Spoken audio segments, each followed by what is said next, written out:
Dr. Zakir Naik, Assalamu alaikum. वालेकुम अस्सलाम I am Dr. Ramkishan Bharti. I teach social work in Dr. B.R. Ambedkar University, Agra. I'd like to know that there is widely prevalent notion among all the people that Islam doesn't allow adoption of some family planning measures, including use of contraceptives and surgical operations and all that. Some people I have listened, they claim that they have the knowledge of the religious texts of Islam, and they say that it is against the Islamic doctrines and Islamic tenets to adopt family planning measures. This is a burning social problem. Some of the Asian countries and developing countries are sitting on the population bomb. So actually I want to be illuminated by you that what is the factual position in Islamic religion or Islamic tenets about the family planning measures.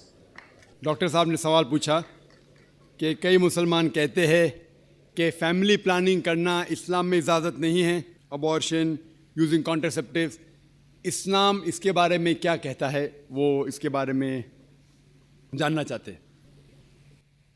Quran की आयत है सूरह अनाम की सूरह number 6 आयत number 151, उसका तर्जुमा है कि आप अपनी वालदेन से अच्छा सलूक करो और आप अपने बच्चे का कत्ल मत करो, क्योंकि बच्चे को कत्ल करना बिल्कुल हराम है, क्योंकि अल्लाह सुब्हाना व तआला आपको और आपके बच्चों को रिस्क देता है। ये कुरान की आयत है। जो बच्चे का कत्ल करना हराम है। जहाँ तक कि फैमिली प्लानिंग का सवाल है, ये बड़ा it's a very big concept of family planning. ये फैमिली प्लानिंग के जो मेथड है, फॉर एग्जाम्पल परमानेंट मेथड, क्योंकि आप डॉक्टर है मैं कह सकता हूँ, ट्यूबेक्टोमी या वेजेक्टोमी या नसबंदी, ये परमानेंट मेथड सारे लोग तस्लीम करते हैं कि हराम है, उसमें कोई दो राय नहीं। अबॉर्शन हराम है क्योंकि बच्चों का कत्ल करना हराम है, तो इसमें कोई दो राय नहीं कि जहाँ तक कि फैमिली प्लानिंग का सवाल है, वेजेक्टोमी, ट्यूबेक्टोमी या अबॉर्शन बिल्कुल हराम है। सिर्फ उस टाइम अलाउड है जब माँ की जान अगर खतरे में है।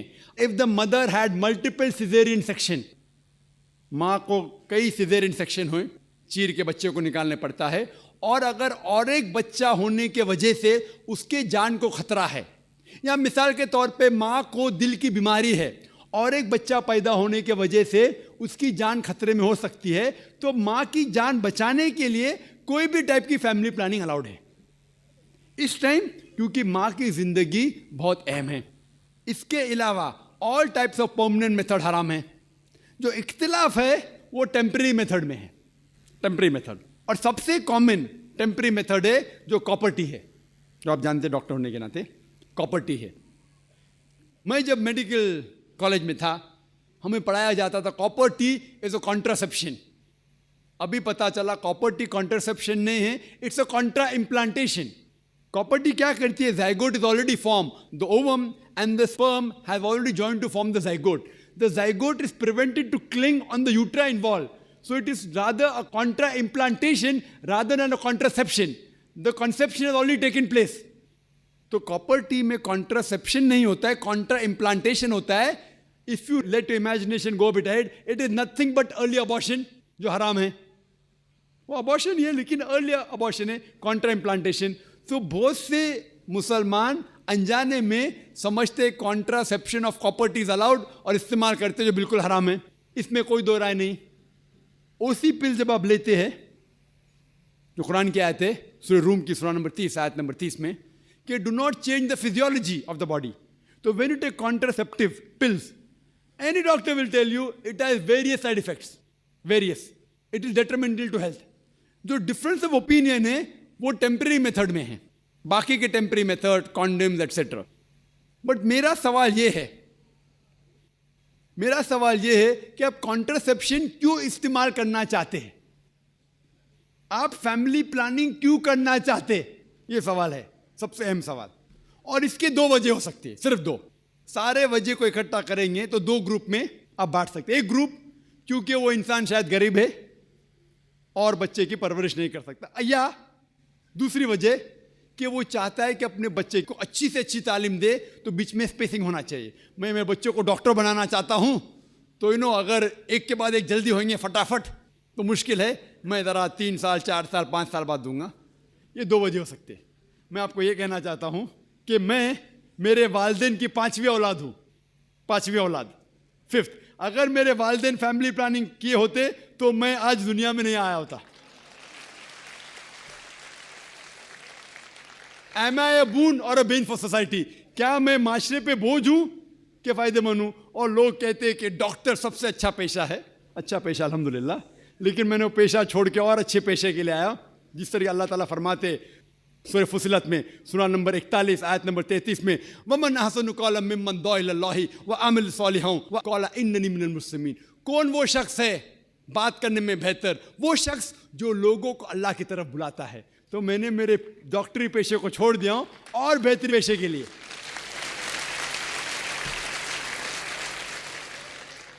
अगर मेरे वालिदैन, मेरे वालिद और वालदा, माँ और बाप फैमिली प्लानिंग करते तो मैं दुनिया में नहीं आता था। लेकिन इस्लाम में हर प्रॉब्लम का सल्यूशन है।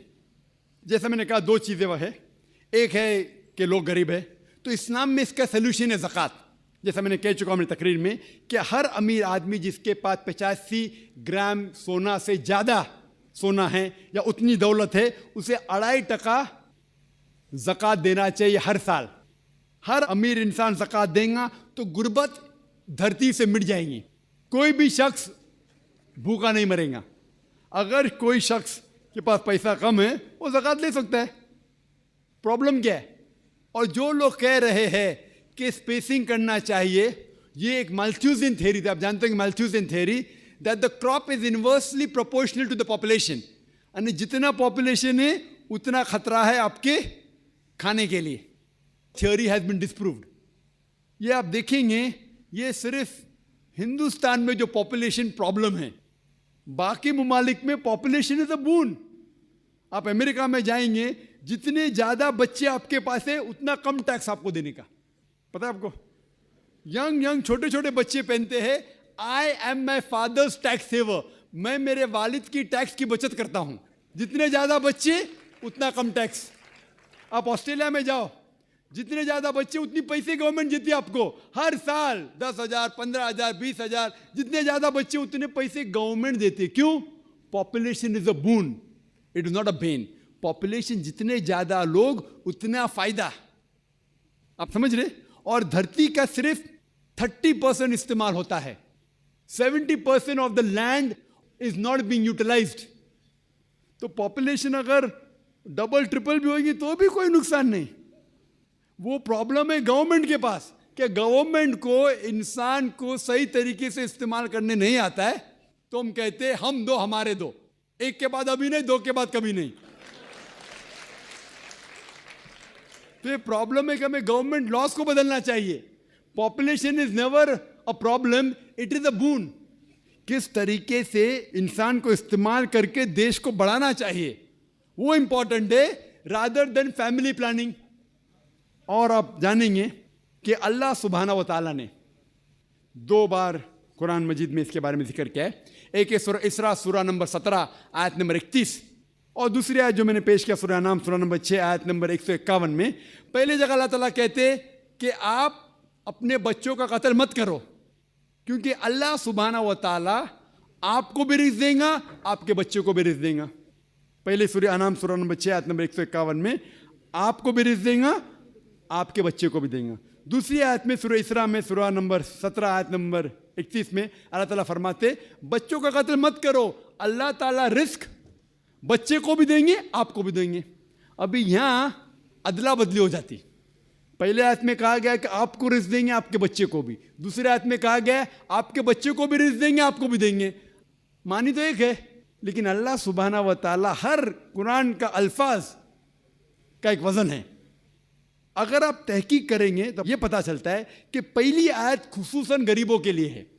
आप अगर समझते कि और एक बच्चा होगा तो मैं भी मरूंगा, बच्चा भी मरेगा, खाने पीने के वालदे है, और एक बच्चा होगा तो मैं भी मरूंगा, बच्चा भी मरूंगा। अल्लाह ताला कहते फिक्र मत करो, अल्लाह ताला आपको भी रिज़्क़ देंगे, आपके बच्चे को भी। और दूसरी आयत अमीरों के लिए कि मैं चाहता हूं कि 3-4 साल बाद मैं मेरे बेटे को इंजीनियर बनाऊंगा, मैं मेरे बेटे को डॉक्टर बनाऊंगा, तो मैं चाहता हूं कि कम बच्चे हो। तो अल्लाह ताला कहता है अल्लाह ताला रिस्क आपके बच्चे को भी देता है, आपको भी देता है। Order is interchanged. और मैं मिसाल दिए, आप देखेंगे जितने नोबेल प्राइज विनर है, ये ज़रूरी नहीं कि वो एक ही बच्चे थे, अपने वालिदैन के नोबेल प्राइज मिला। तो ये गलत फहमी है। और अल्लाह सुब्हानहू व तआला नेचुरल फैमिली प्लानिंग दे चुका है।